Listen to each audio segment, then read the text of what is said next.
it's Shari here, and today I'm going to be making a Halloween card using the Build a Castle die set. So I'm going to be making a spooky castle for today's card. I'm going to start by using the Build a Castle die set to cut out all the main pieces of my castle. So the body of the castle, 2 towers, and then that front little piece that goes in front. And then I'm going to use the brick stencil to create the texture on my castle.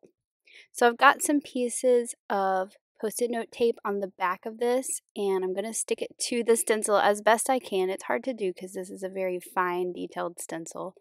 And I'm going to stick all these pieces on here so that I can add the details on all the pieces at one time, because I'm going to be using some black glitter paste.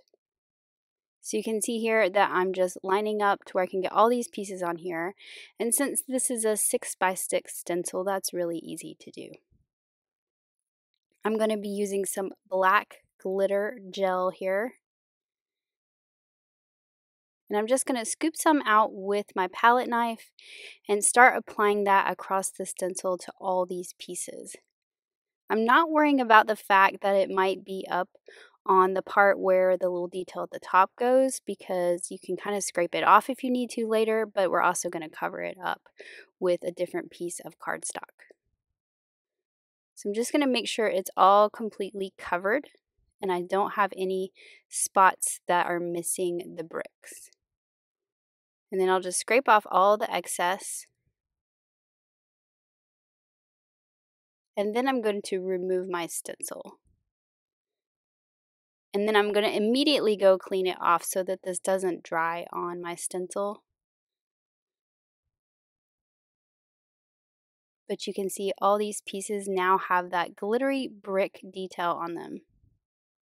And I'll carefully set them aside so that they can dry, because you don't want to assemble this until they're nice and dry. So I'm going ahead and removing all those pieces of tape as well, because I don't want that glitter gel to kind of adhere to my pieces as this dries. So now I'm going to set those aside to dry, and I'll go and clean off my stencil before any of this dries on there. I'm just cleaning up the sides. That's what I'm doing. I'm running my palette knife down the sides, making sure it's nice and clean. So while those pieces dry, I'm going to work on the background for my card. I'm going to be making a slimline card. So I have a piece of Bristol paper cut with the largest of the slimline rectangles, and I'm going to be doing some inking with some OXIDE inks. So I'm starting here towards the bottom with Wild Honey. And you can see I'm not going all the way to the bottom because I'll have some ground and some grass at the bottom that's going to cover that up. Then I'm going to go in with Crackling Campfire.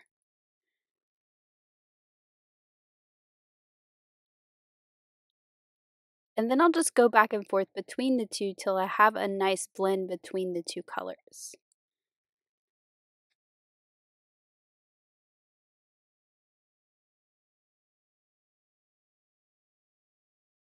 And then finally at the top, I'm going to use Seedless Preserves, which is this really dark reddish purple color. So this is going to be my spooky sky behind my spooky castle. So again, I just put that towards the top, and then I'm going to go in with the Crackling Campfire and back and forth between that and Seedless Preserves until I get a nice smooth blend between the two colors. So now that I have the base colors down on the background, I'm going to take a spray bottle, and this is just filled with clean water, nothing else, and I'm going to spray it, and then I'm going to zap it with my heat tool till those water droplets dry up, and you'll see that gives it a fun texture to the background. I don't want it smooth because we've got a spooky castle here, so we kind of want some interesting things going on in the sky. And you can continue to do this until you get the look that you want. So once I've got it dried, I kind of went in with a little more ink and got rid of that really big dot that I had there. And then I'm going to spray it some more and get a little more texture going on in some places where I kind of missed it the first time. So it's easy to add a little bit more to get more texture as you go to get the look that you want. So I'm going to come back to my background in just a minute, but I thought I'd go ahead and do the base part of my card so that I can work on the spacing and make sure that the stuff I do in the background is spaced correctly. So I have a Happy Halloween sentiment, and that's from the Pick of the Patch stamp set, and I'm just using that for spacing so I could get my fence die in the correct place. Again, this is cut from the Bristol cardstock, just like the background, and I'm using some Hickory Smoke Distress Oxide to color it. This was the gray that I thought went best with the colors in my card. So instead of using some gray cardstock, I just decided to make my own gray cardstock by using the Distress Oxide. So I'm just putting a layer across all this, the fence and the ground. And then I'm going to go in with some black soot distress ink. This is not the oxide, this is the ink. And I'm doing the fence and the tops of the fence to kind of make it look a little more spooky and give it a little more definition from the ground so that it's not all one color. So there's that Happy Halloween from Pick of the Patch that you saw earlier on the block, and I'm going to go ahead and stamp that out. And I like to use VersaFine ink when I'm stamping on some Distress Oxide inked paper. So I'm going to be using some more die cut elements from a couple other die sets. This little tree is from the Scalloped Treat Box Haunted House add-on, and I cut it from some of the woodgrain cardstock, but I wanted it to be a little bit darker, so I'm just adding a layer of Vintage Photo Distress Oxide to it. I also have some ghosts and some spider webs from the Build a House Halloween add-on. So we're going to add all these elements to our castle. These spider webs are cut from that pearlescent vellum, which I think is really cool. And then I'm also using a few stamped images. The tombstones here are from the Spooktacular stamp set, and I'm actually going to fussy cut those out so that they look like they go with all the die cut pieces a little better. You don't have that border around them. And I'm also going to stamp a few small pumpkins, and they're from the Happy Harvest set. So the tombstones are stamped on some gray cardstock, and I'm going to stamp these on some orange. I'm going to fussy cut those out just like the tombstones so that we have that nice crisp image without that edge. And then I just went in with a green colored pencil and colored in the stems of these. So I've got a piece of black cardstock cut with that same slimline rectangle. It's just going to be the bottom. I've also cut a circle from some vanilla malt cardstock, which is that creamy colored cardstock, not white. And I'm just working on my placement of where everything's going to go so that I can die cut the bottom correctly. And then I'm going to work on my background a little bit more and give us some clouds to our spooky sky. So I've got some grass here, so I know where my moon's going to go, where my castle's going to go, and that informs me where I can cut the top of my grass.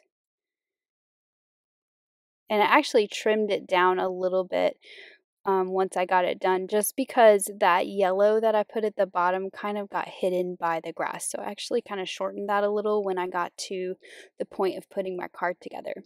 So now I'm going to add some clouds to my background. So I've got the cloud stencil down on that wild honey, but I'm going to go in with Crackling Campfire, and this time I'm using Distress ink rather than the oxide.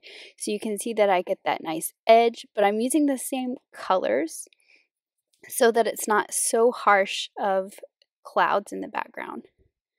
So again, this is Crackling Campfire over Crackling Campfire Oxide, the part that I'm doing right here. So you can see how you get that line, but it's still the same colors.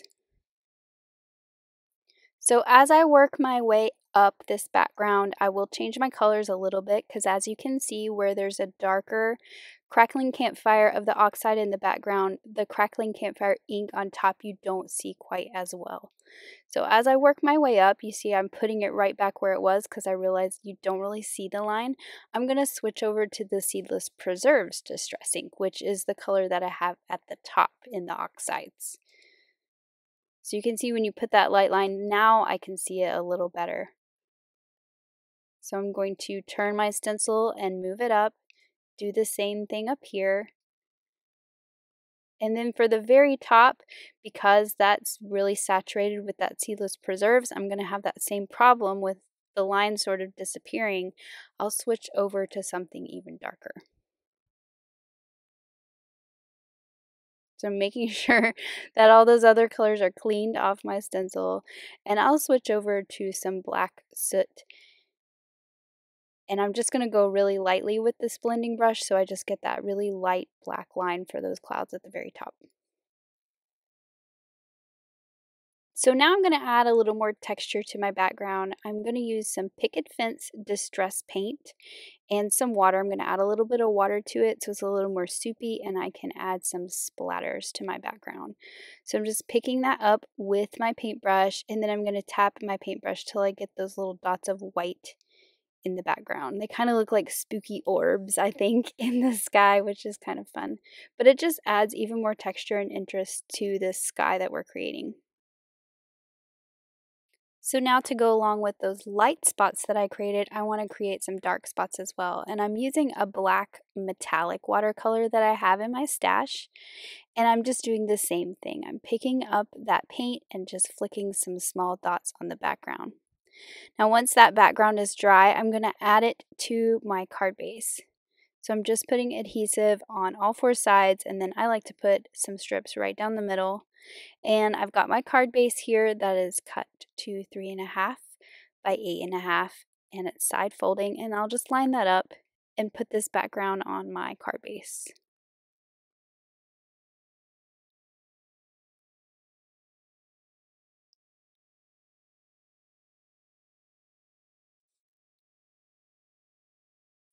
So now I can start to assemble some of the things, and I'm going to put my little gray fence that I created onto the black grass that I die cut. So this is going to be the bottom of my card, and then I'll just go ahead and adhere that right directly down to my background.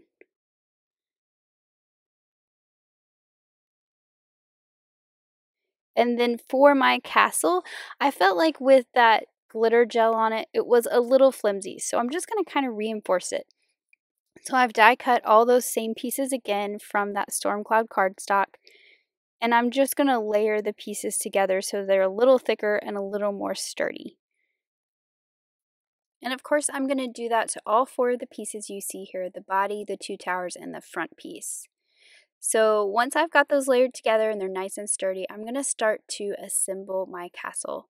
So I'm starting with the door. I've got those two little door handles cut from some black cardstock, and I'm just going to use my embellishment tool to pick them up and place them in the proper place. And the door is cut from some narwhal cardstock, so a slightly lighter gray. I've also cut the door from some storm cloud cardstock, and I'm cutting the doors off so that I can have a dark gray frame around my door.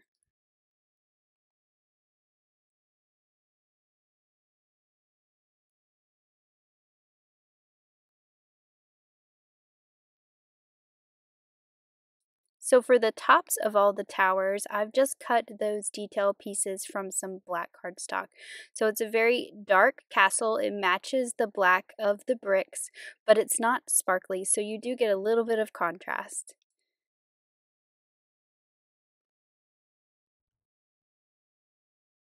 And you can easily line those up with the die cut top of the towers and the castle.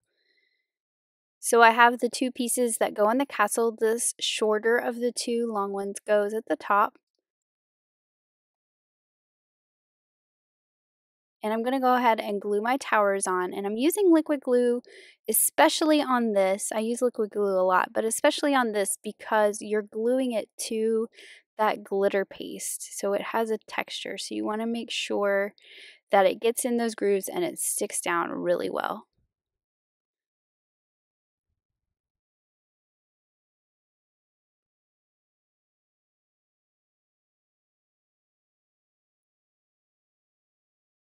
And then this piece is going to go on the front.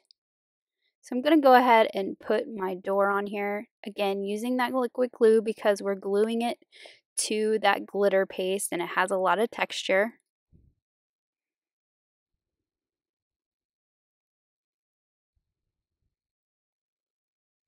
And then I'm going to glue that top detail piece to this as well.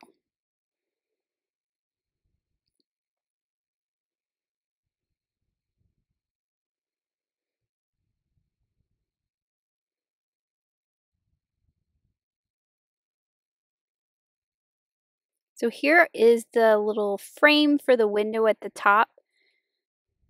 And you just need glue around the outside edges.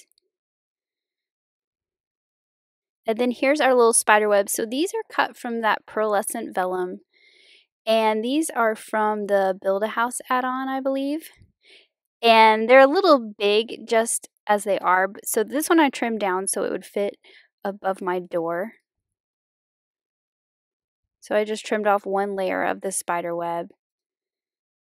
And that has a really cool like spider web shimmer to it when the light hits it. And then I also have these little ghosts. There's ghosts in the Scalloped treat box add-on as well as the Build-A-House add-on. And I just thought it was so cute, him peeking out the door. I just think that's so much fun. I'm going to add yellow behind the window at the top so it looks like the lights are on in the castle. And you get that nice glow that kind of goes with the background. For this front piece, I decided I wanted to pop it up a little bit. So I'm going to add some foam squares. I'm using the black foam squares so they match my castle and they don't stand out if you happen to look at it from the side. And I'm going ahead and putting that on before I put the little windows on the towers. That way I know where to place them. So I cut the frames from some narwhal cardstock. And then the inside pieces are that yellow cardstock as well, so that those windows also look like they have a nice glow inside.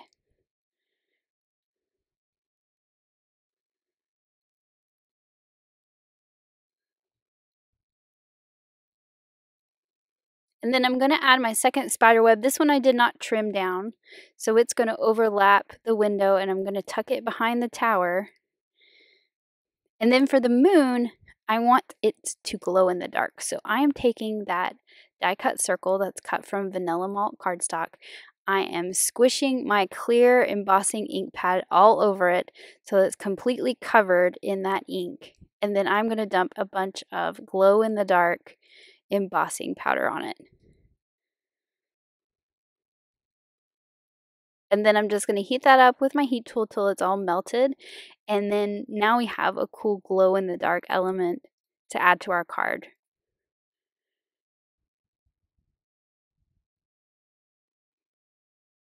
So it's still the same color, that kind of creamy color, but it will glow when you've got it in the dark, which I think is so much fun.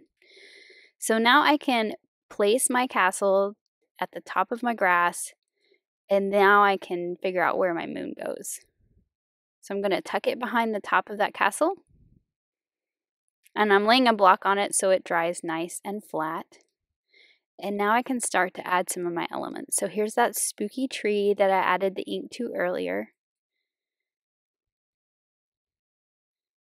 And I'm just adding the foam dots where I need to work on the placement of the pieces, because that castle kind of has some depth to it. The tree, the bottom of the tree needed a dot, therefore also so does the tombstone at the tree. It needs some pop dots so that it is at the same level as the tree. And then I decided I needed to go around my pumpkin with a black marker so that you didn't see the edge of the cardstock, because again, these are my only stamped images, and so I didn't want them to stand out as the only stamped images. I wanted them to look just as clean as all those die cut pieces.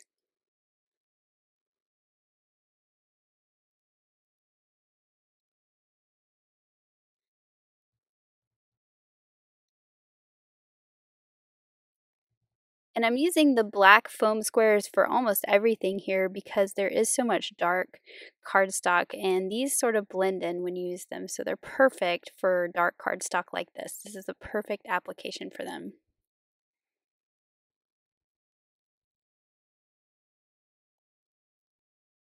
And I'm using a mixture of thick and thin ones. So that was me grabbing the thin ones so that I could tuck this one behind the one in front that has the thick ones on it.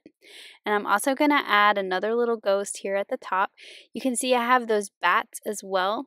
They're not glued down just yet, but I am going to glue them up in the sky, and I like how some of them overlap the moon.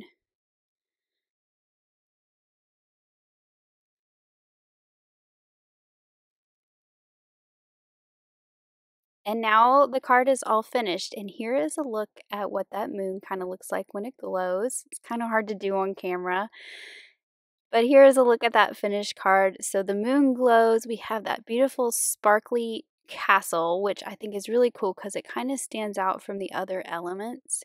And I really love the sky that I created too in those sort of non-traditional Halloween colors. I just think they're really pretty blended together with that dark castle in the front. Thanks so much for watching. Have an amazing day. Bye.